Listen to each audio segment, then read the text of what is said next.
Bonjour, merci d'être là. Merci d'être quand même nombreux. Je suis contente. Je suis vraiment contente qu'il y ait autant de gens, en fait. Donc, on va commencer. Si vous êtes prêts, maintenant que vous êtes toutes, vous êtes pris quelque chose au bar, tout le monde est content. Donc, je voulais vous dire merci d'être là. Je voulais dire merci aussi au Bal Masqué de nous accueillir.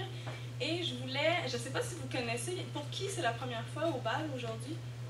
Ah, ben tu vois, Guillaume, il y a plein de gens à qui tu peux présenter le bal. Donc, je vais inviter Guillaume à venir vous parler un tout petit peu du bal ici, puis après, je vous présente nos conférenciers. Bonjour à tous.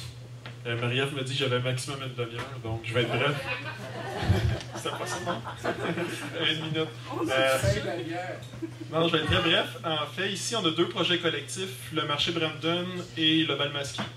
D'un côté, c'est un organisme à but non lucratif qui veut faire la promotion du terroir, des circuits courts d'alimentation, mettre en valeur nos producteurs locaux, se réapproprier notre alimentation, tout simplement. Ça a l'air extraordinaire. En fait, il y a peu de projets comme ça qui réussissent et qui poursuivent avec le temps, puis pourtant, ça devrait être la base. Hein, je veux dire, on veut se nourrir avec qu'est-ce qui se produit autour de nous, puis que notre bouffe n'aille pas à l'autre bout du monde pour revenir ici. Bref, c'est ce qu'on fait de l'autre côté. Ici, Bal Masqué, c'est une coop de solidarité à but non lucratif. Et notre objectif, c'est d'avoir une vie culturelle, une vie riche ici à Saint-Gabriel, pour présenter des conférences, des spectacles. Puis aussi être en partenariat constant avec le marché Brandon. Donc, on met de l'avant des produits locaux ici, de ce côté-ci. Et puis, c'est deux initiatives citoyennes. Puis c'est important de souligner, c'est vraiment des citoyens qui ont mis ça en place, avec le support des instances locales, des municipalités locales. Donc, nous, ici, on a un super bon support de Ville Saint-Gabriel, avec qui on est en lien. Ils nous supportent dans notre démarche, mais c'est vraiment une initiative citoyenne. Donc, ça résumerait ça. Ça fait combien de temps que ça existe? Le marché Brandon a été fondé en 2010. Ici, le Bal Masqué en 2022. Mais le fait qu'on soit ensemble dans le bâtiment, c'est depuis 2022, depuis l'année dernière. Donc, le marché Brandon est déménagé ici. On a trouvé des espaces plus appropriés, plus grands, plus sur la rue principale et tout, pour mettre en valeur nos produits. Merci. Ça fait plaisir. Bonne conférence.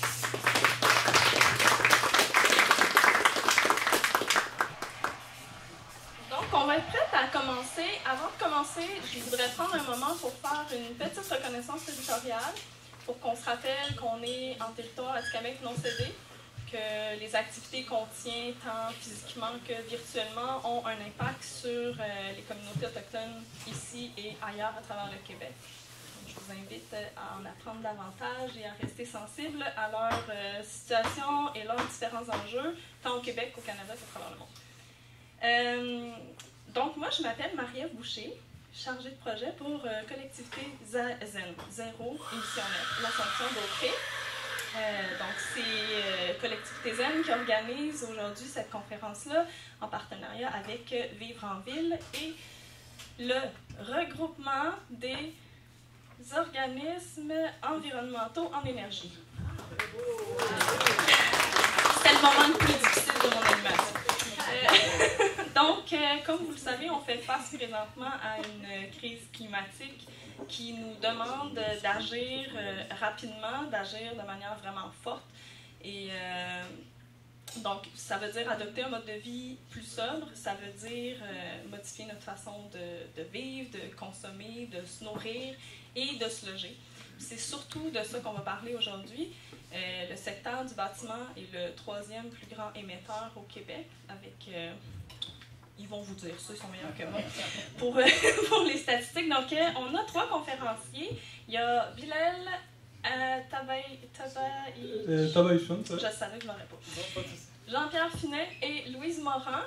Donc, ils vont prendre la parole à tour de rôle et à la fin, on va avoir une période de questions. Donc, si ça vous convient comme fonctionnement, on va garder nos questions pour la fin.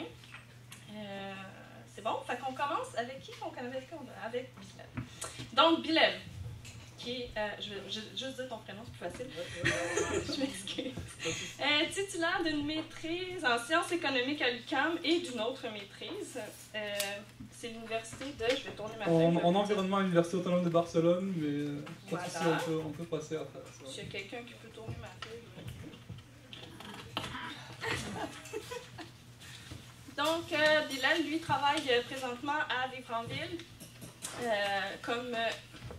Je vais juste vous dire les bons termes pour ne pas vous dire n'importe quoi. Conseiller en transition énergétique. Il travaille notamment sur le dossier de la décarbonation des bâtiments.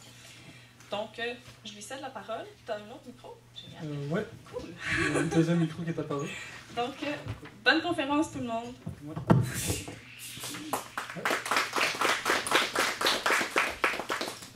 Bonjour tout le monde, merci de nous accueillir. Je renouvelle les remerciements qui ont déjà été faits. Comme ça a été dit, non, je pense que moi je suis comme ça a été dit, moi je suis ici en tant qu'employé de Vivre en Ville, conseiller en transition énergétique. Vivre en Ville, en fait, on est une organisation qui a des employés à Montréal, à Québec, à Gatineau. Et en fait, notre objectif, c'est de favoriser la constitution de ce qu'on appelle des collectivités viables, donc des collectivités qui supportent à la fois des critères environnementaux et sociaux. Puis pour faire ça, on fait de la recherche et de la formation, du conseil et de l'accompagnement, autant auprès des citoyens qu'auprès des élus. Donc en fait, on travaille beaucoup au niveau municipal. Puis en fait, notre activité, elle se fait à plusieurs échelles. Donc ça va de l'échelle de l'agglomération au quartier, à l'échelle d'une rue. Puis aujourd'hui, on va travailler également sur l'enjeu du bâtiment qu'on aborde aussi. Quand on parle de décarbonation des bâtiments, on pense souvent à l'enjeu de la consommation énergétique. Donc, par exemple, aujourd'hui, on va parler du gaz naturel. Donc, notamment les combustibles fossiles qu'on utilise pour chauffer l'espace, pour chauffer l'eau qu'on consomme. Mais on peut penser aussi à l'enjeu de la décarbonation du bâtiment à travers l'enjeu de ce qu'on appelle le carbone intrinsèque, donc les émissions de GES qu'on va émettre dans le cadre de processus de construction, puis aussi dans tout ce qui est les émissions de GES relatives aux matériaux qu'on utilise pour bâtir nos habitations en général. Puis dans le cadre plus large de la lutte au changement climatique, il y a aussi des actions qui vont devoir être mises en place à l'échelle du bâtiment pour l'adapter au changement climatique qu'on va déjà connaître avec les émissions qui ont déjà été émises et qui vont être émises dans les prochaines années. Par contre, aujourd'hui, c'est pour ça que je spécifie tout ça. Aujourd'hui, on va parler du bâtiment comme chantier prioritaire de décarbonation, mais je vais traiter uniquement de l'enjeu de la consommation énergétique, bien que l'enjeu du carbone intrinsèque aussi est très important.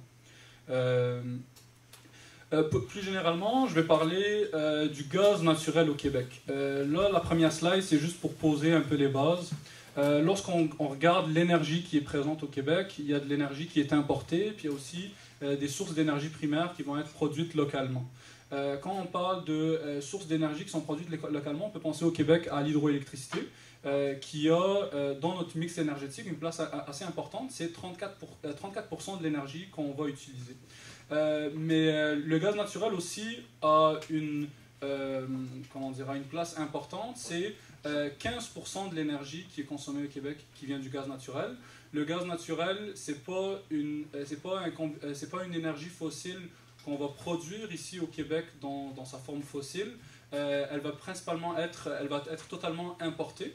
Puis d'ailleurs, il y a une nouvelle législation qui interdit l'exploration puis l'exploitation d'hydrocarbures fossiles ici au Québec. Fait qu'en gros, ça risque pas d'arriver. Par contre, on en consomme, puis c'est du gaz naturel qui est importé, notamment du reste du Canada. De ce gaz-là, ce qu'on sait, c'est qu'il y a 80% de ce gaz-là qu'on appelle du gaz non conventionnel ou du gaz de fracturation. Donc, ce n'est pas du gaz naturel traditionnel, c'est un gaz naturel qui a des effets sur l'environnement, donc sur le territoire dans lequel il a été exploité. C'est une exploitation qui est beaucoup plus invasive que le gaz naturel traditionnel. Donc ça, c'est à spécifier. Puis il y a 15% de l'énergie qui est consommée au Québec qui est du gaz naturel, puis ça représente de manière assez équivalente 14% des émissions de GES au Québec également. Ici, j'espère que vous le voyez bien, mais juste pour avoir un ordre d'idée, là on le voit, dans le résidentiel, c'est 8% de l'énergie qui est utilisée dans le résidentiel qui vient du gaz naturel. Par contre, dans le commercial et dans l'institutionnel, ça monte rapidement à 27%. Au Québec, comme je disais, on distribue le gaz puis on consomme. Il y a deux grands distributeurs gaziers, donc Énergir et Gazifère. Par contre, quand on regarde leurs proportions, il y a vraiment 97% du gaz naturel distribué au Québec qui vient d'énergie. Puis ce qu'on voit dans ce tableau-là, c'est un tableau qui détaille la distribution de gaz naturel dans le résidentiel, dans le commercial, dans l'institutionnel. Ce qu'il ne faut pas oublier, c'est qu'il y a aussi l'industriel. Mais pour des raisons que je vais expliquer plus tard, on se concentre vraiment sur le résidentiel et commercial institutionnel dans le cadre de la présente campagne. Puis en fait, c'est un rapide tableau pour vous présenter comment se divisent les clients de gaz naturel au Québec. Donc il y en a 142 000 qui sont dans le résidentiel, 48 000 qui sont dans le commercial et 7 000 qui sont dans l'institutionnel. Ça, c'est une moyenne des années entre 2017 et 2019. Par contre, quand on regarde en termes de volume de gaz naturel qui est distribué, là, la tendance inverse, c'est-à-dire que les 7 000 clients dans l'institutionnel vont consommer une quantité quasi équivalente au résidentiel. Puis dans le commercial, où est-ce qu'on a 48 000 clients, on va avoir une consommation de gaz naturel qui va équivaloir le double du résidentiel, qui lui représente 3 fois plus de clients. Comme je disais, le gaz naturel il est toujours utilisé pour chauffer les espaces et l'eau dans le bâtiment. Et comme mentionné plus tôt, 8% de la consommation d'énergie dans le secteur résidentiel et 27% dans le commercial et l'institutionnel. Ici, dans cette slide, on détaille ce que représente cette consommation de combustibles fossiles dans les bâtiments entre le résidentiel et le commercial et l'institutionnel. Donc ce qu'on voit, c'est en bleu, c'est les émissions de GS du bâtiment résidentiel, un peu plus de 41%, et un peu plus de 58% dans le commercial et dans l'institutionnel. Ce qui est important de détailler, c'est que là, on parle des émissions de GS du bâtiment, ça inclut le gaz naturel, puis aussi les produits qui proviennent du pétrole, donc notamment le mazout. Donc ça, c'est une statistique qui divise les émissions dans le bâtiment, mais il ne faut pas oublier qu'il y a aussi le mazout dans le paysage, mais ça, je vais y revenir. Au niveau, donc comme ça a été dit plus tôt, donc le bâtiment, c'est le troisième secteur le plus émetteur en GES lorsqu'on regarde la consommation énergétique. Donc on parle souvent du transport et de l'industrie, mais il ne faut pas oublier le bâtiment non plus. Donc ici, on a un graphique qui est assez récent. Donc la chaire en gestion de l'énergie de HEC Montréal sort à chaque année un document qui est nommé État de l'énergie au Québec. Donc là, c'est la version 2023. Et ici, on a les statistiques pour l'année 2020. Parce qu'en fait, c'est les données qui ont été utilisées. Donc en fait, c'est un graphique qui détaille les émissions de GES par type d'énergie. Donc là, on voit le gaz naturel, on voit le charbon, par source d'énergie, on voit le pétrole, etc. Et comment leurs émissions se divisent en fonction des secteurs. Ce qu'on voit, c'est que le bâtiment représente un peu plus de 10% des émissions de GES au Québec. Et en fait, ces émissions proviennent en majorité du gaz naturel, mais la petite ligne que vous voyez en bleu foncé qui va malgré tout vers le bâtiment, ça c'est le mazout. Donc c'est un dérivé du pétrole qui est utilisé également pour le chauffage des bâtiments.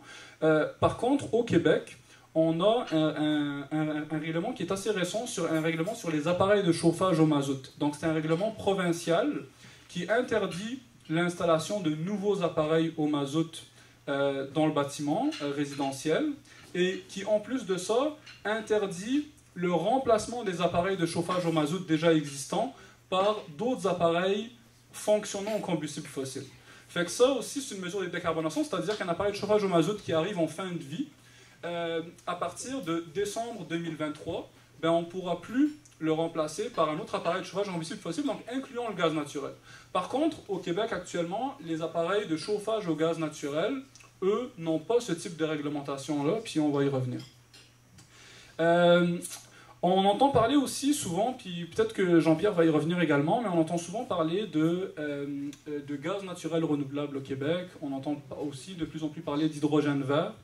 En fait, ça, c'est des gaz qui, en fonction de la manière dont ils vont être produits, peuvent avoir des émissions beaucoup plus faibles ou théoriquement même nulles par rapport au gaz naturel fossile.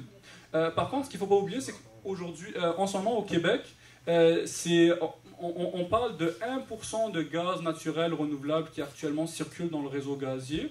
Au niveau de l'hydrogène vert, qu'on mentionne également, c'est un gaz qui actuellement, on est en train de tester son injection dans le réseau. Donc, même en termes de consommation d'hydrogène vert au Québec, en ce moment, on est vraiment au balbutiement. Il n'y a pas encore d'hydrogène vert dans le réseau gazier. Par contre, il y a des cibles réglementaires que le gouvernement du Québec a définies pour injecter progressivement une quantité de plus en plus importante de ce qu'il appelle les gaz de source renouvelable au Québec. Donc le gaz naturel renouvelable, l'hydrogène vert aussi en fait partie. Donc là, en termes de politique énergétique au Québec, on a une politique qui est favorable à l'injection de ces gaz-là dans le réseau gazier. Par contre, quand on regarde la littérature scientifique, quand on regarde les spécialistes en énergie au Québec, ils disent que ces gaz-là vont représenter une proportion très limitée du gaz naturel actuellement consommé au Québec. Pour le dire rondement, les évaluations au niveau des experts indépendants, ça va de 5% à 15% de gaz actuellement en circulation dans le réseau gazier. Fait que ça, ce que ça va demander, c'est que ça va demander une priorisation des usages. On va devoir consommer moins de gaz naturel au Québec, puis ce gaz qu'on nomme de source renouvelable va devoir aller vers des usages qui sont actuellement difficilement électrifiables, soit pour des raisons techniques ou des raisons économiques. On peut penser notamment au secteur industriel. Là, cette illustration-là est sortie de la stratégie québécoise sur l'hydrogène vert et les bioénergies. Puis on le voit clairement, par exemple, dans l'usage de l'hydrogène vert, que la politique officielle au Québec encourage l'utilisation de ce type de gaz pour ce qu'on appelle des usages sans regret, donc notamment dans l'industriel. Mais quand on regarde par exemple le chauffage résidentiel se trouve tout en bas à gauche, puis c'est le premier usage qui est identifié comme une priorité basse pour l'hydrogène vert. Fait, quand on parle de priorisation des usages, ben, la sortie des usages dans le bâtiment, c'est quelque chose de pertinent ici au Québec, notamment à travers une politique d'électrification. On va dire que cette vision-là est appuyée par des documents officiels au Québec. Quand on regarde le plan pour une économie verte 2030, c'est un plan qui encourage une réduction de 50% des émissions de GES par rapport à 1990 à l'horizon 2030, donc notamment dans le chauffage des bâtiments. Dans le plan directeur de transition énergétique Québec, le secteur résidentiel est identifié comme le premier à avoir achevé sa transition énergétique dans les scénarios privilégiés. Puis le commercial et l'institutionnel, on l'identifie comme le secteur qui va avoir le plus haut taux de progression des énergies renouvelables d'ici 2030. Il y a aussi un comité consultatif sur les changements climatiques ici au Québec, qui est composé d'experts qui sont là pour conseiller les politiques gouvernementales, qui considère que la conversion énergétique des bâtiments fait partie des 3 principes cadres dans l'aménagement du territoire, donc il le priorise également. Pourquoi ça? Ben, comme je le disais, le secteur des bâtiments, c'est un secteur sur lequel des solutions techniques et économiquement viables existent déjà.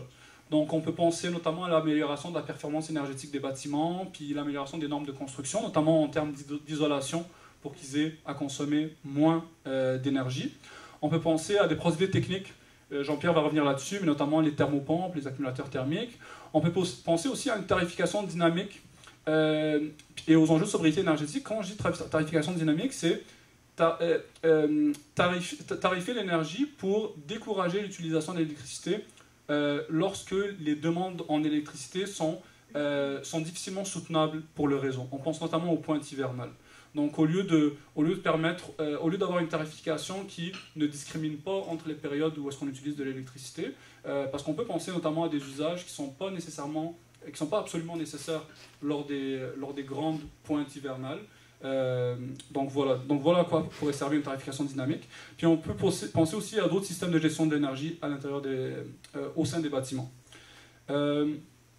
Là, comme je disais, Vivre en Ville, on travaille beaucoup avec le milieu municipal et sur ce dossier-là, c'est particulièrement important parce que une politique de décarbonation du secteur du bâtiment au Québec, il n'y en a pas.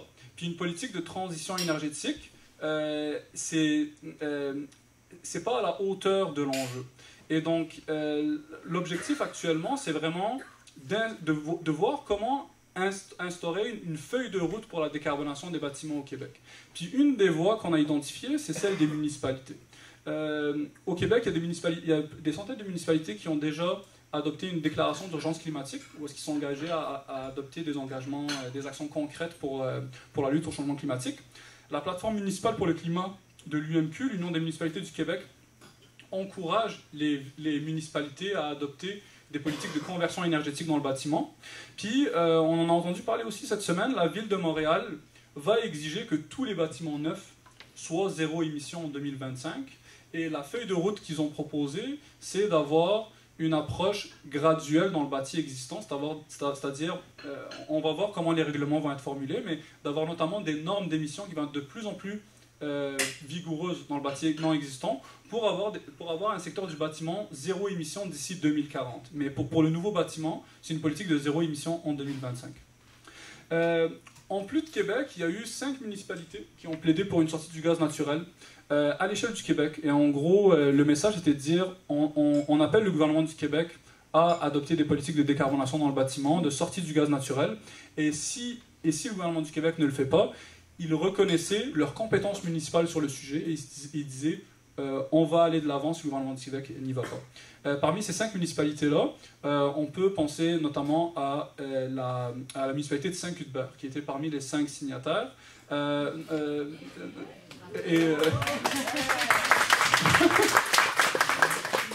Et en fait, je pense que vous connaissez tous ça assez bien, mais je regarde notamment une personne qui a travaillé beaucoup sur ce dossier, Madame Danielle Demers, qui a beaucoup poussé pour que la municipalité de Saint-Cuthbert avance, donc merci beaucoup. Et en fait, il y a également un modèle de résolution qui a été proposé par ces 5 municipalités-là, et ils appellent d'autres municipalités au Québec à adopter des résolutions qui font un appel au gouvernement du Québec dans le sens d'assurer une sortie du gaz naturel dans le bâtiment neuf et une sortie totale dans le bâtiment neuf, c'est-à-dire d'avoir des bâtiments qui ne reposent pas sur le gaz naturel et d'avoir une politique de décarbonation, de sortie du gaz naturel qui est plus graduelle pour le bâti existant. Et en fait, parmi ceux qui ont adopté les résolutions, Saint-Cuthbert l'a adopté, mais également Lavaltrie qui a adopté cette résolution. Et d'autres municipalités continuent à l'adopter. Ça fait partie d'un mouvement plus général en Amérique du Nord. On peut penser à Vancouver, qui est également en train d'adopter des réglementations pour la décarbonation des bâtiments. Il y a également des municipalités en Californie, au Massachusetts, et également la ville de New York, mais je vais passer rapidement là-dessus. Est-ce que je pourrais juste savoir, il me reste combien de minutes à peu près? Parce que là, on rentre vraiment dans le...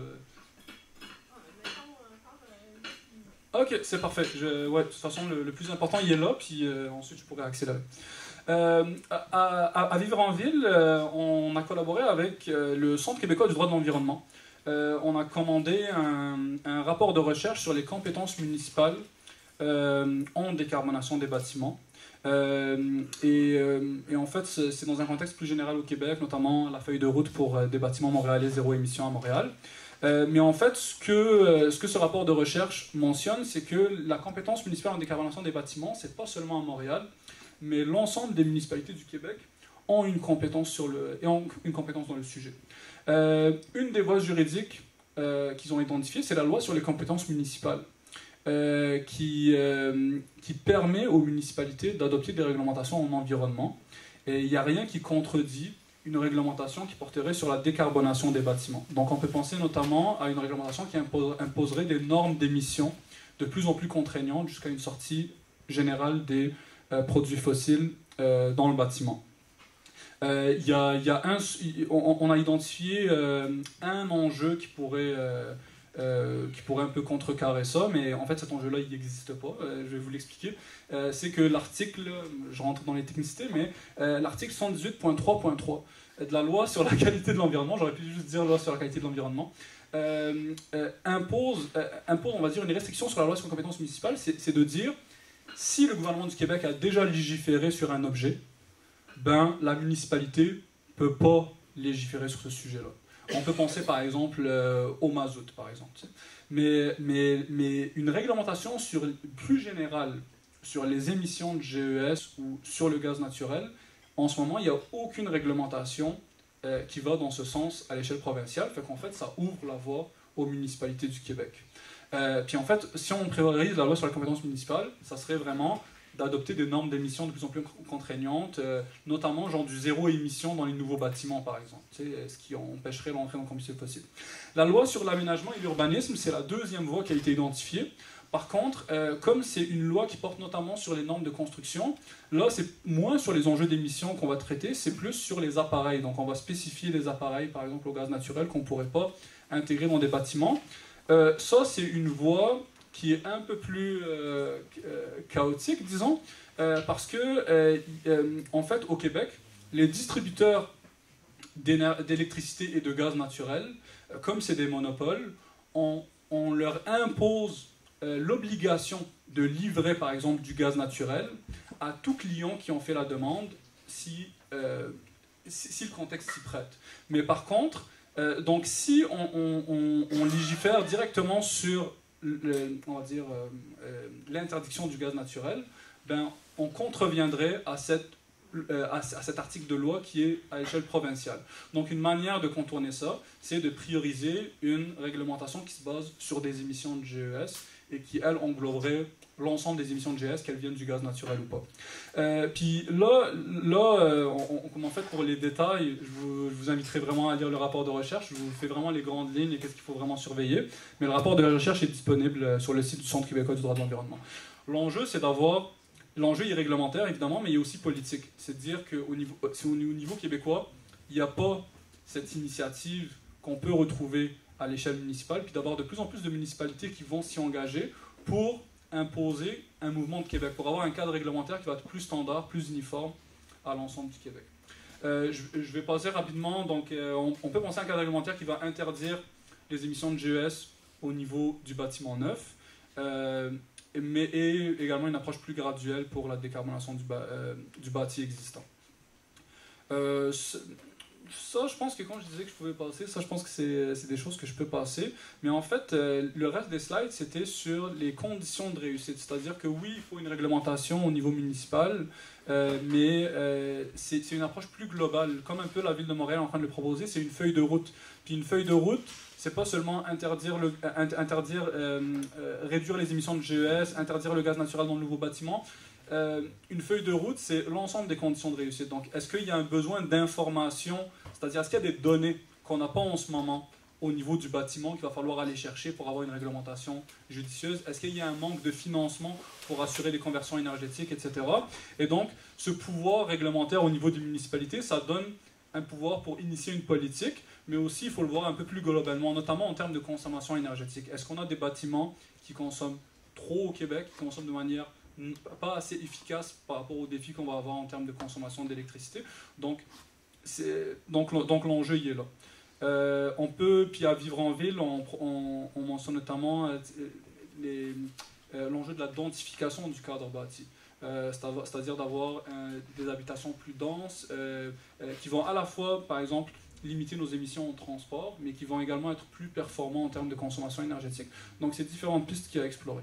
Je vais rester là, puis on pourra continuer la période de questions. Je vais passer la parole à mon collègue Jean-Pierre.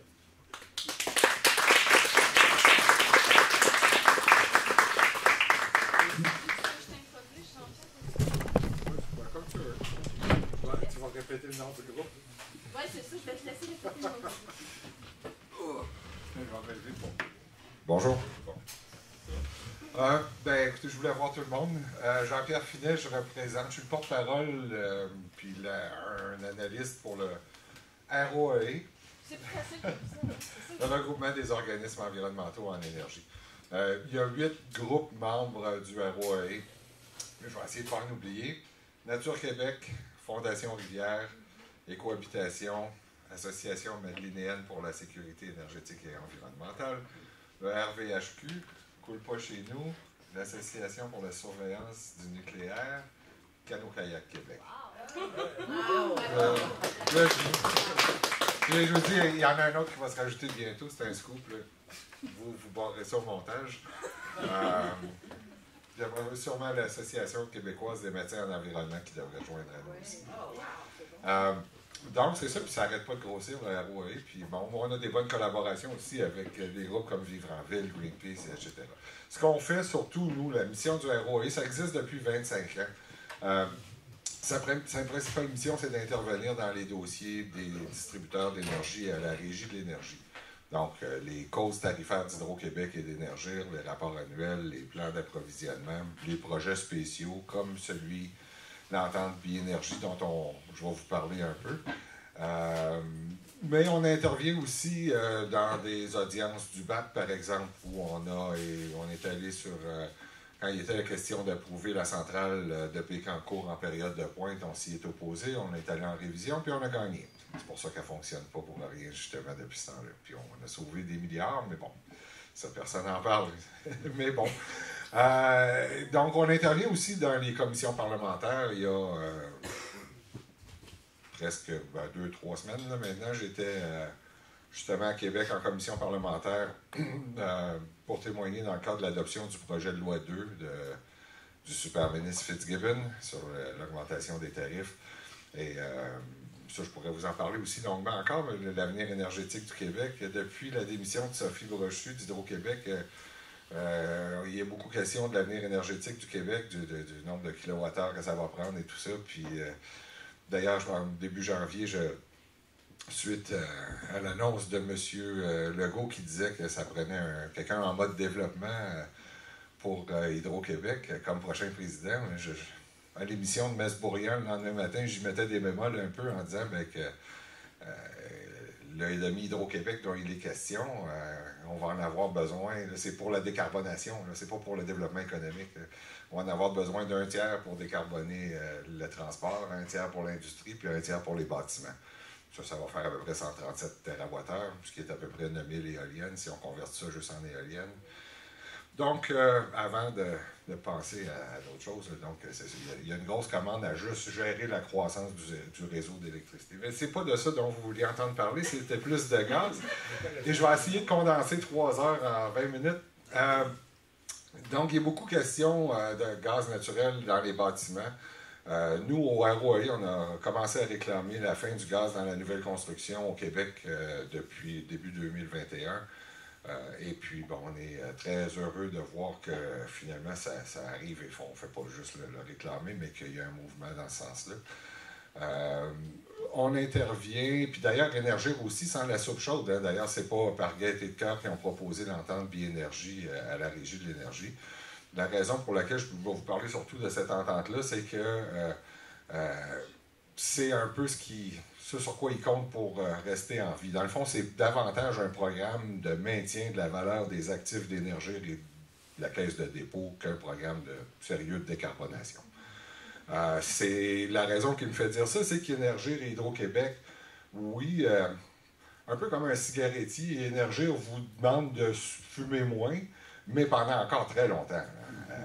D'ailleurs, leur stratégie de commercialisation, c'est d'attendre, de ne pas proposer la biénergie à l'ensemble de ses clients tout de suite, mais d'attendre que votre système de... je ne présume pas que vous chauffiez au gaz, mais que le système de chauffage au gaz du client arrive à sa fin de vie utile pour le renouveler, pour qu'il soit là encore pendant au moins 15 ans, mais jusqu'à 20-25 ans, facilement.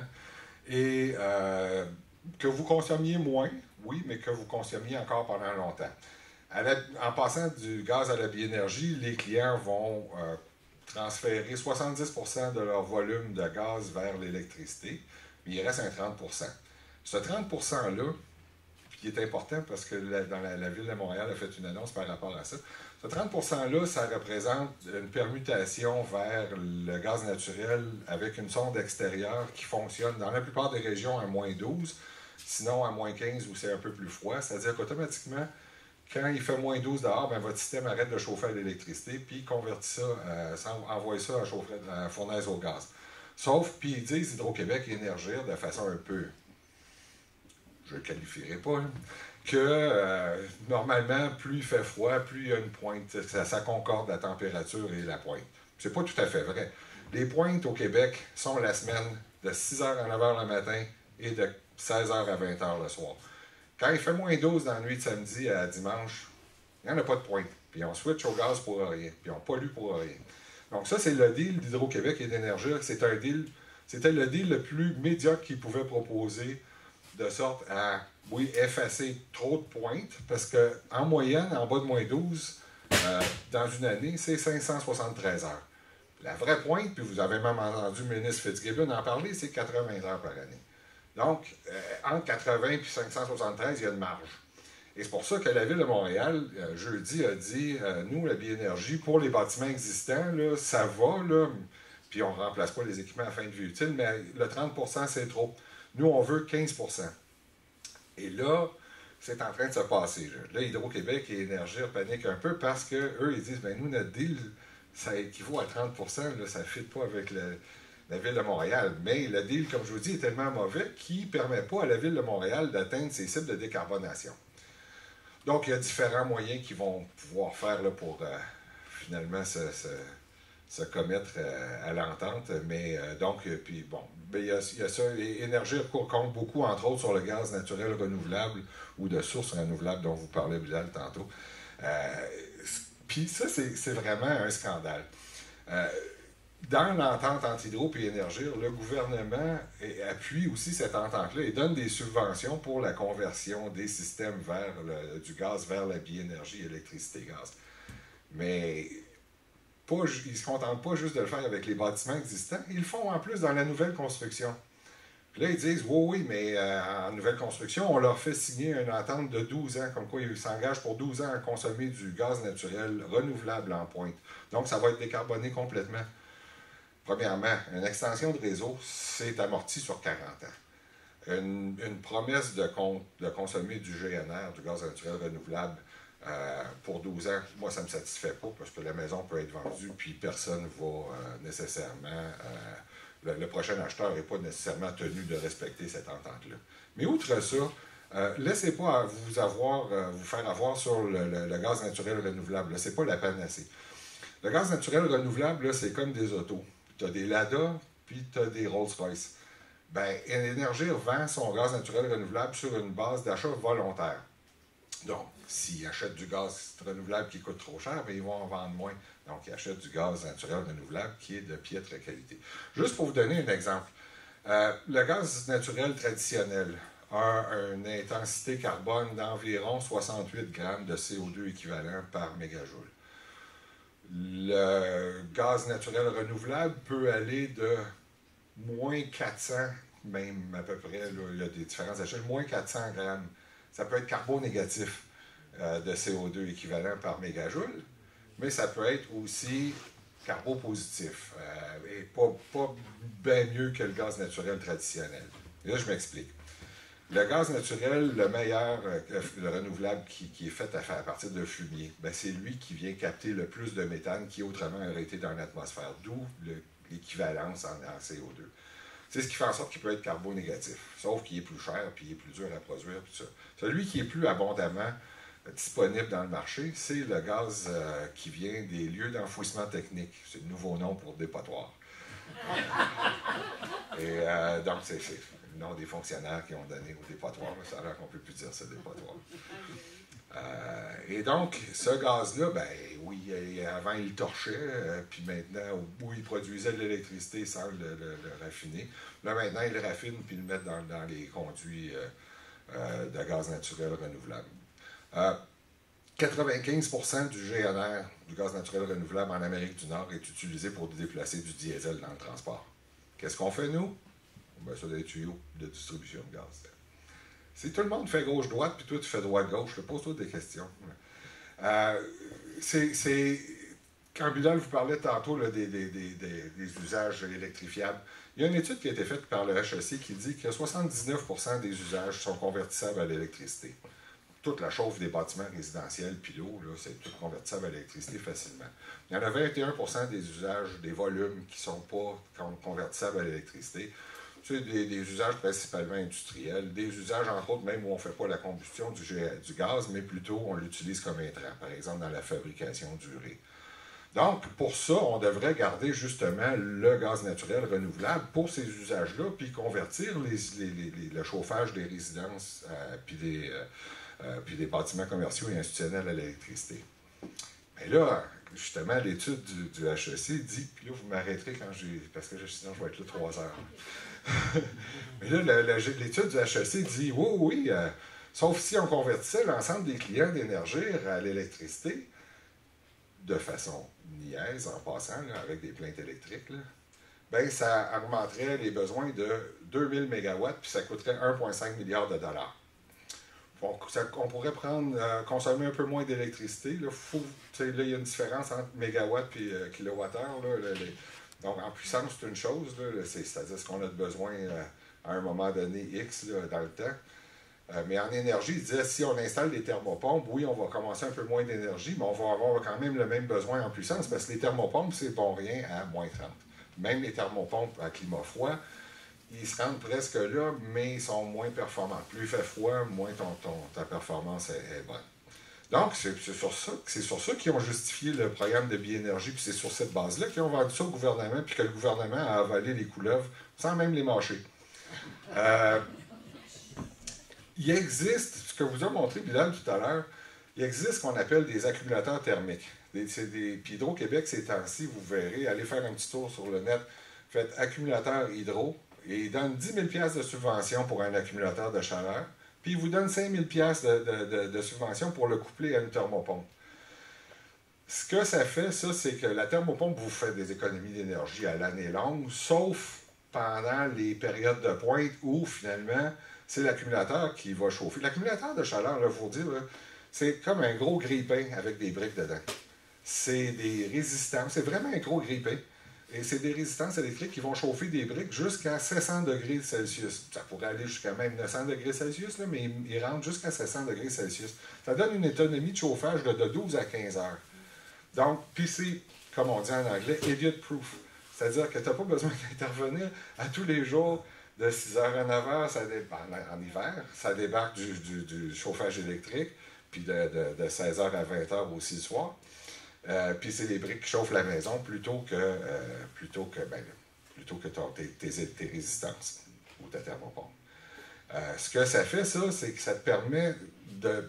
Hydro-Québec fait la promotion du tarif Flex-D qui va avec ça. Nous, tout le monde, on paye à peu près, au tarif D, on paye à peu près 16 cents du kilowattheure.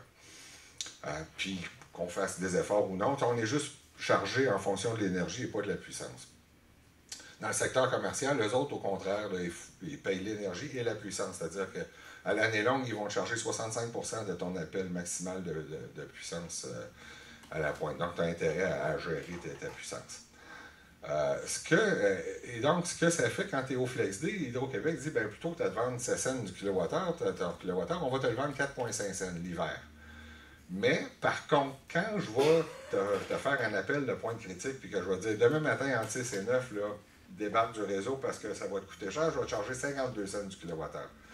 Tu as intérêt pour l'ensemble de ta consommation, l'eau chaude, l'éclairage, etc., etc. Donc, tu as l'intention à te tenir les fesses serrées pendant ces heures-là, puis consommer un peu moins, et donc, c'est ça. Mais en tout et partout, à la fin de l'année, avec ce tarif-là, les clients d'Hydro-Québec qui installent un accumulateur de chaleur peuvent facilement économiser 250 $ avec le tarif. Ça, c'est en plus des économies qui proviennent de la thermopompe. Moi, comme je vous ai dit tantôt, on intervient souvent dans toutes les causes, la plupart des causes d'hydro et d'énergie, à la Régie de l'énergie, et puis je racontais ça justement à Bilal en s'en allant, c'est que Énergir établit à chaque année sa position concurrentielle en se comparant avec d'autres sources d'énergie. Là, il se compare justement avec le mazout. Avec le mazout, écoute, Bilal vous a dit tantôt qu'on n'a plus le droit d'en installer et d'en renouveler. Arrête de te comparer avec un fantôme. Puis sinon, il compare avec des plaintes électriques. Parce que les thermopompes, comme je vous ai dit, c'est pas capable de passer l'hiver au complet. Là, moi, j'aurais suggéré puis j'ai demandé à la régie, ça serait le fun qu'on fasse une analyse concurrentielle de le chauffage au gaz, mais aussi de la biénergie au gaz versus l'accumulateur thermique et thermopompe. Ils n'ont pas voulu, personne. Donc, ça ne veut pas dire que c'est parce qu'ils ne veulent pas qu'on ne le fera pas. Donc, on s'est arrangé pour le faire quand même. On a été chercher du financement, entre autres de la Fondation Trottier, mais aussi du syndicat des employés d'Hydro-Québec, qui ont cofinancé l'étude et qui puis qu'on a sorti avec Écohabitation, vous avez sûrement vu cet automne, finalement, l'accumulateur de chaleur avec la thermopompe coûte moins cher à opérer que même la biénergie au gaz d'énergie hydro.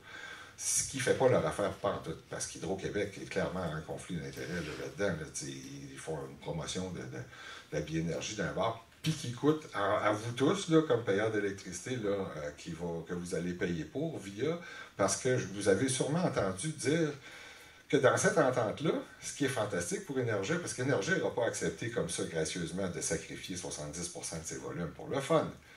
Non, les clients d'Hydro compensent les pertes de revenus d'Énergie via leurs tarifs. Vos tarifs vont augmenter pour que ceux des clients d'Énergie n'augmentent pas. C'est assez fantastique d'être généreux comme ça. Énergie et Hydro-Québec ont évalué qu'en 2030, cette compensation pour les pertes de revenus, qu'appelle compensation pour les réductions de GES, là, mais c'est une compensation pour les pertes de revenus, c'est des GES. Eux ont estimé que ça coûterait à Hydro-Québec, aux clients d'Hydro-Québec, pas à Hydro-Québec, 400 millions de dollars en 2030. Ben, moi, je sais très bien qu'en 2030, on n'a pas fini de convertir ces systèmes-là. Puis j'ai calculé, finalement, en bout de ligne, combien ça nous coûterait? Finalement, c'est là où vous avez peut-être vu la nouvelle sortir, mais c'est 2,4 milliards que vous allez cracher d'ici 2050 pour compenser les pertes de revenus d'Énergie. Bien, Énergie vous remercie de votre générosité. Et sur ça, bien, en tout cas, je pourrais encore vous en parler beaucoup, mais écoute, si tu veux, je vais arrêter, puis je vais laisser. Puis on pourra en parler avec des questions plus tard, si vous voulez. Il me reste 5 minutes, est-ce que vous voulez? Oui?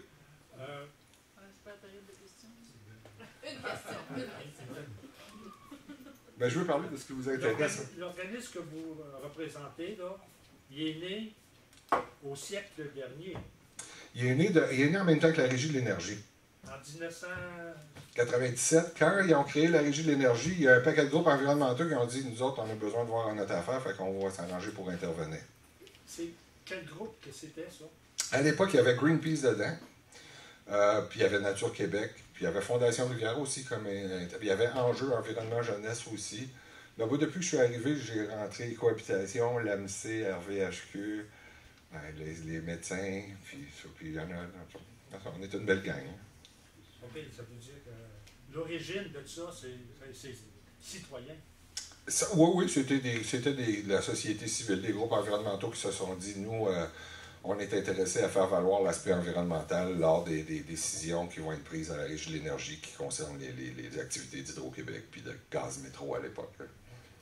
Merci. Merci. Bon, ben écoutez, si vous avez des questions, gênez-vous pas.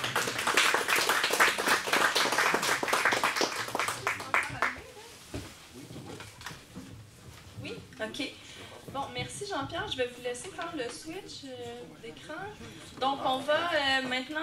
Je sais pas si vous êtes tanné. Faites-vous tanné? Je vois Maillot qui dort, là, mais... C'est moi qui l'ai endormi. Non.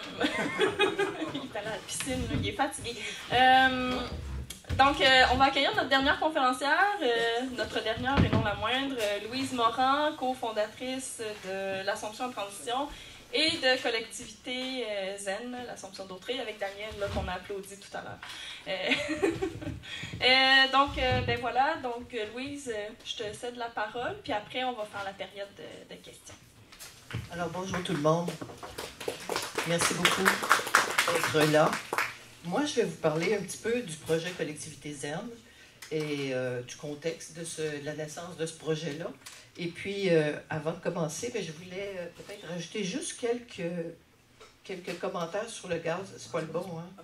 Non, c'est juste que je sais pas pourquoi ça se voit pas. Mais oui, ça change. Ça change là? Je te conseille de regarder la télévision, de regarder au lieu de regarder le... Ouais. Est-ce que ça te va? Oui, bon. Passe puis regarde un peu ce qu'il y a par là. OK. Bien, c'est ça. On n'a pas abordé ça, mais je pense que je voulais vous parler des impacts du gaz sur la santé.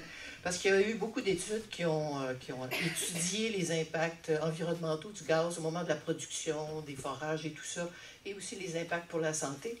Mais plus récemment, il y a eu des études qui se sont tournées vers les usages résidentiels du gaz et les impacts sur la santé. Et finalement, ils ont découvert que c'était très toxique, utiliser le gaz à l'intérieur des maisons. il y a deux sources de pollution. Il y a les gaz non brûlés, parce que l'efficacité énergétique des appareils n'est jamais complète. Donc, il y a du gaz qui s'échappe comme ça. Puis, il y a jusqu'à 21 polluants toxiques qui ont été retracés dans l'environnement des maisons.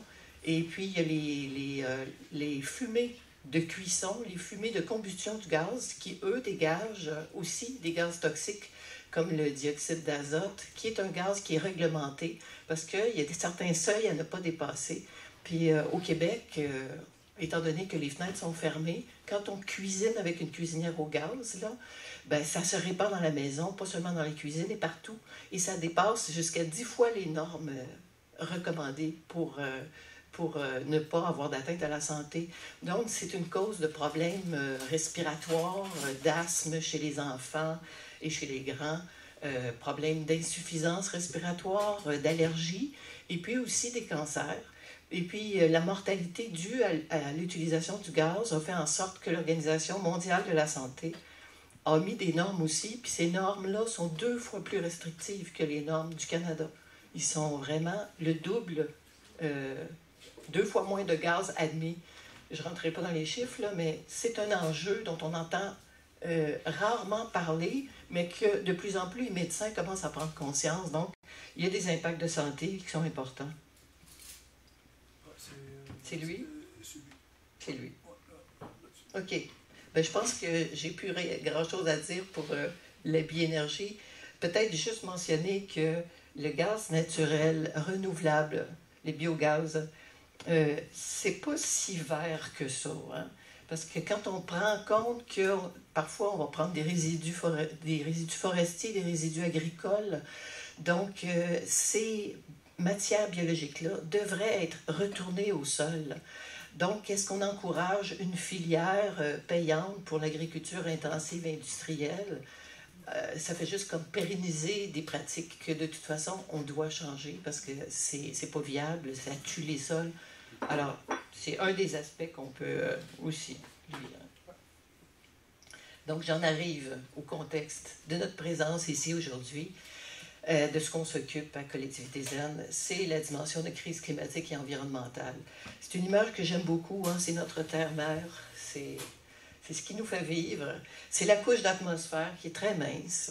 Nous, on utilise pour vivre le tiers, qui est un petit peu différent, là, le tiers qui est plus bas de la Terre.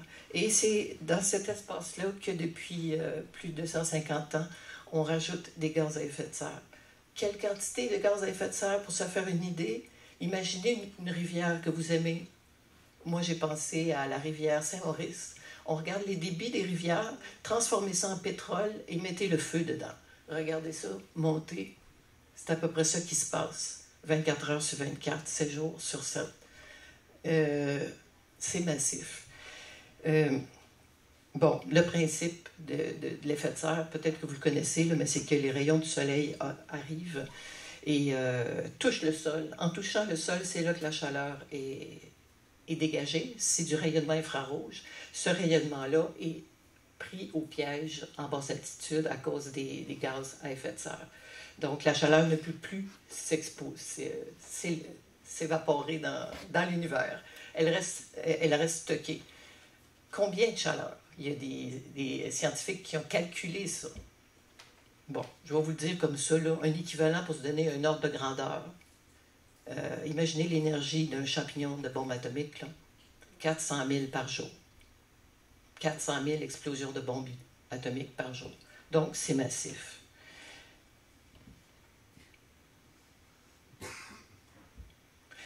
Alors, c'est ce qui fait qu'on est dans un réchauffement. On est dans un réchauffement climatique. Et ça, c'est un graphique de la NASA. Chaque trait, c'est une année. C'est la température globale de une année. Et on voit depuis 1850 le réchauffement qui s'effectue. Et ça, c'est les scénarios du GIEC. Nous, l'objectif, c'est de rester en bas. Et puis de revenir à un équilibre et peut-être d'inverser la tendance pour revenir à un certain refroidissement, si on réussit à éliminer nos gaz à effet de serre. La tendance actuelle présentement, c'est autour de 3 degrés, 4 degrés. Il y en a qui disent jusqu'à 6, 8. Mais c'est sûr que c'est pas viable. Disons qu'il n'y a plus rien qui ressemble à la civilisation si on arrive à 4 degrés de dépassement. On essaie de garder à 1,5 et 2 degrés. Je ne suis pas du bon bord. OK, alors ça achève les graphiques. Ça, c'est les réductions qu'on doit faire. Selon, ça c'est la chaire de recherche sur le climat de l'Université Concordia qui a donné ces slides-là. Ça, c'est, si on ne fait rien, on se dirige vers entre 3 et 5 degrés à la fin du siècle. Ce qu'il faudrait, c'est se rendre ici. Ça, c'était en 2016. C'était carboneutre vers 2070. Maintenant, le dernier GIEC, rapport du GIEC, ils disent carboneutre 2050. Ils ont rapproché l'échéance. Puis, on se trouve à peu près dans le milieu ici, avec les promesses des États. Ça, c'est si on réussit à capter massivement du carbone. On n'a pas encore la technologie pour le faire, mais les scientifiques comptent qu'on l'aura éventuellement.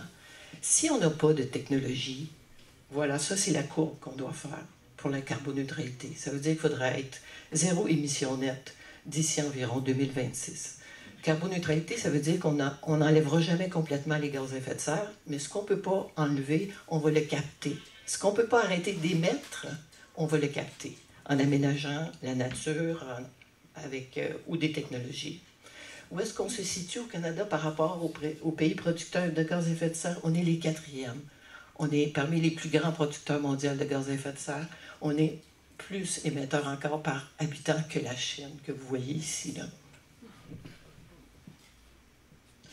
Au Québec, comment est-ce qu'on performe en termes de réduction de gaz à effet de serre? Mais on voit que c'est toujours à peu près stable.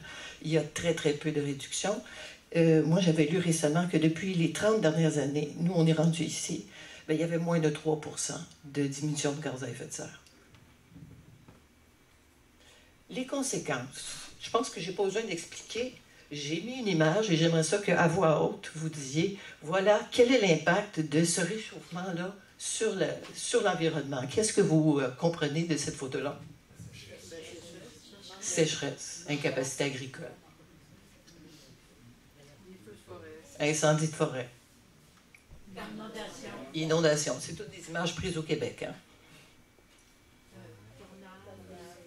Événements climatiques extrêmes.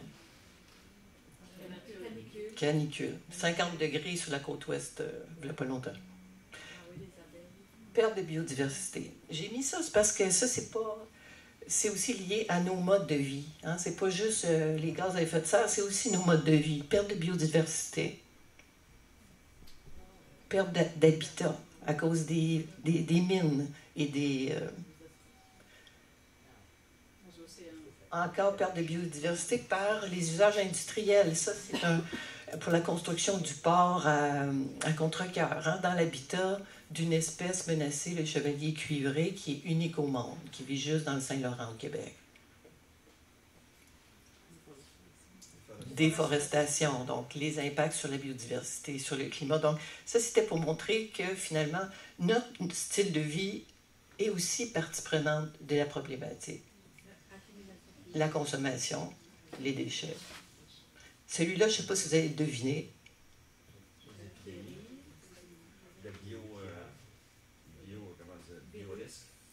C'est des algues. Hein? C'est du plancton. C'est du phytoplancton. Alors, les gaz à effet de serre qu'on crée sont absorbés. À quel pourcentage? Je pense que c'est le tiers est absorbé par l'océan. Et le phytoplancton produit les 2/3 de l'oxygène qu'on respire. L'acidification des océans change le pH de l'eau. Le pH, hein, c'est la mesure d'acidification. Ça, c'est comme le pH du sang.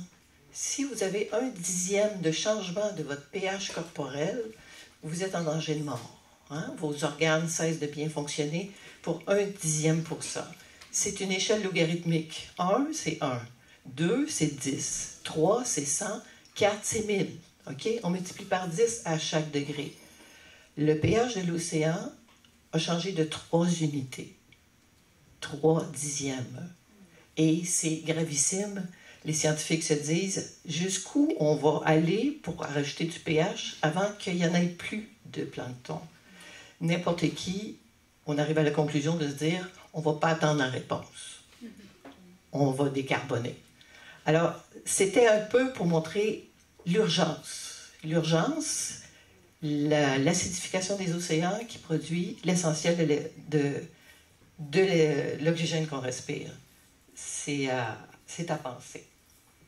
Alors, dans ce contexte-là, en 2015, il y a une trentaine d'organisations environnementales dans le contexte des projets pétroliers qui avaient cours, Énergie Est, forage d'Anticosti, etc., se sont réunis pour dire les gouvernements ne prennent pas acte, ils ne prennent pas en compte l'urgence de la situation et ne nous acheminent pas vers une sortie de crise. Donc, on va essayer de se réunir et de s'organiser. Et le Front commun pour une transition énergétique est né. Et avec le temps, ce Front commun-là est comme arrivé à... Présentement, il y a 90 organisations qui sont membres, qui représentent environ 1,8 million de personnes au Québec.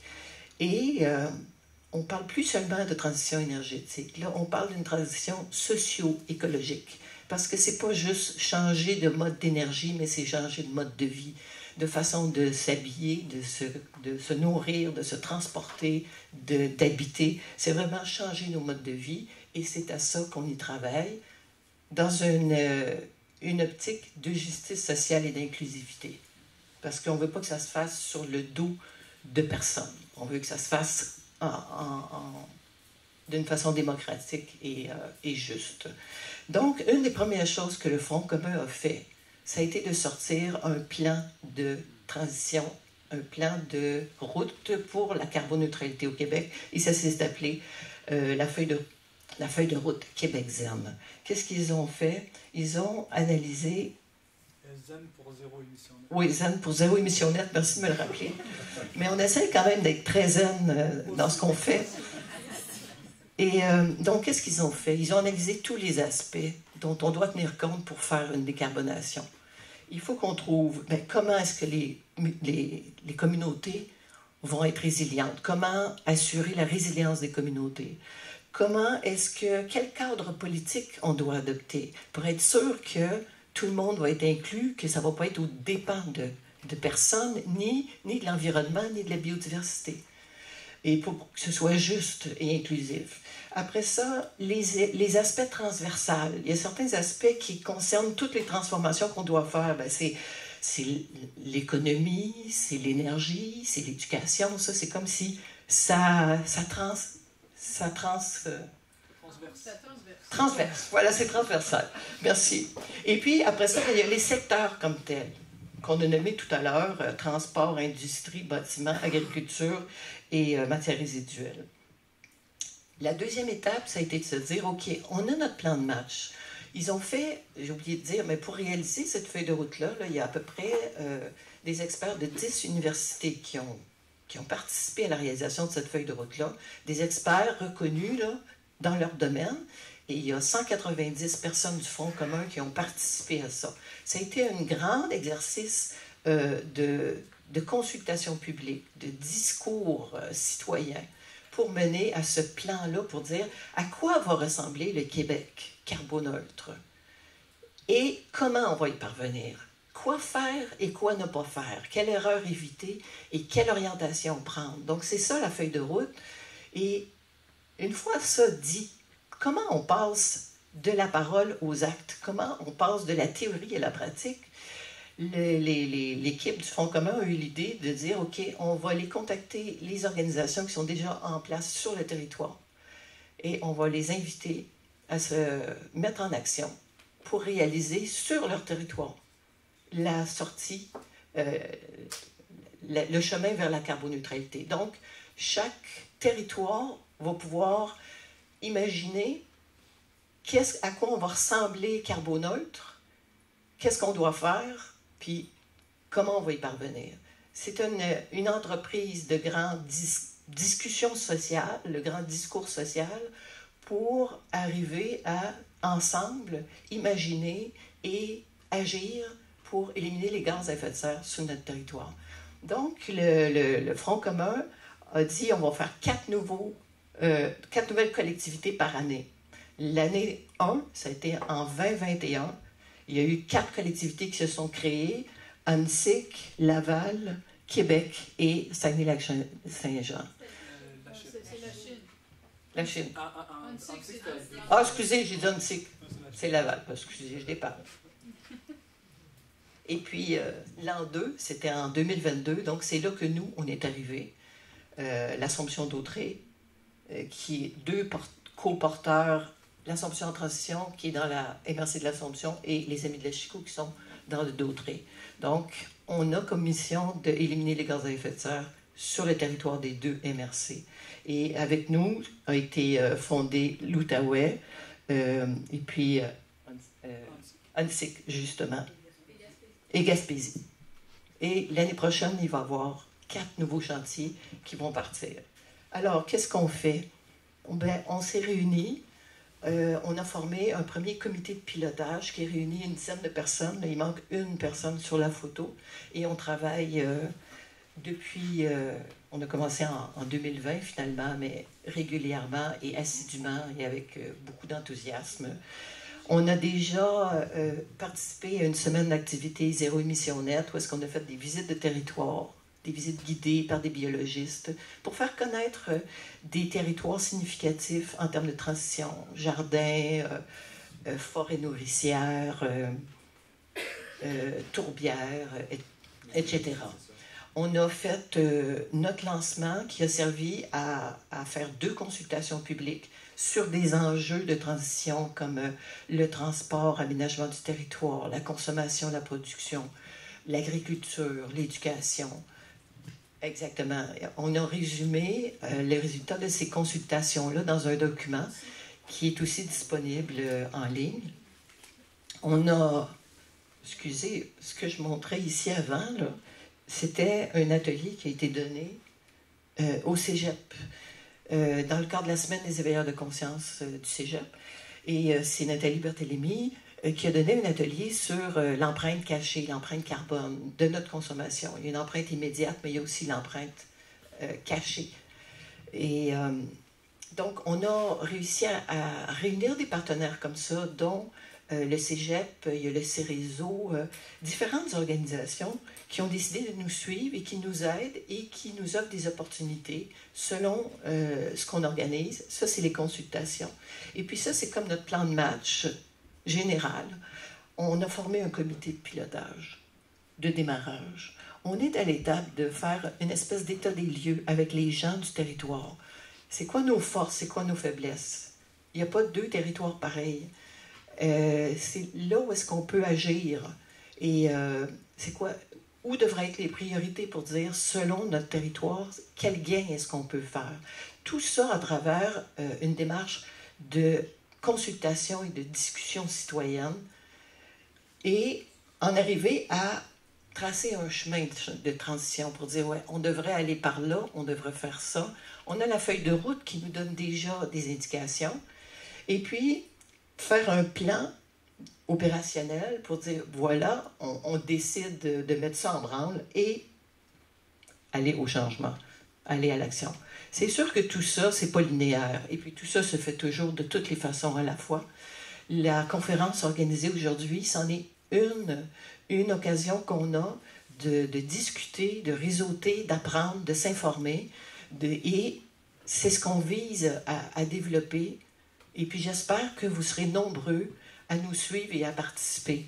Et puis la dernière que j'aime beaucoup, et vous voyez, il y a comme 2 approches, 2 regards qu'on peut porter sur les enjeux qu'on a à faire, à traiter. Celui-ci qui a de l'air à dire « Mon Dieu, c'est bien trop gros, on n'y arrivera pas ». Puis celui-là qui dit « C'est pas joué encore, il nous reste encore. On a la décennie là, on les laissera pas faire ».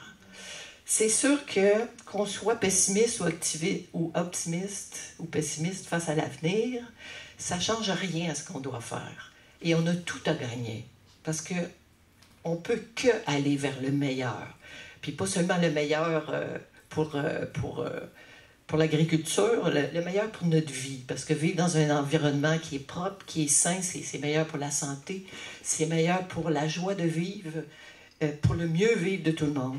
Et puis je pense que pour ces jeunes-là, qui vont avoir 50 ans, on ne sait pas quand,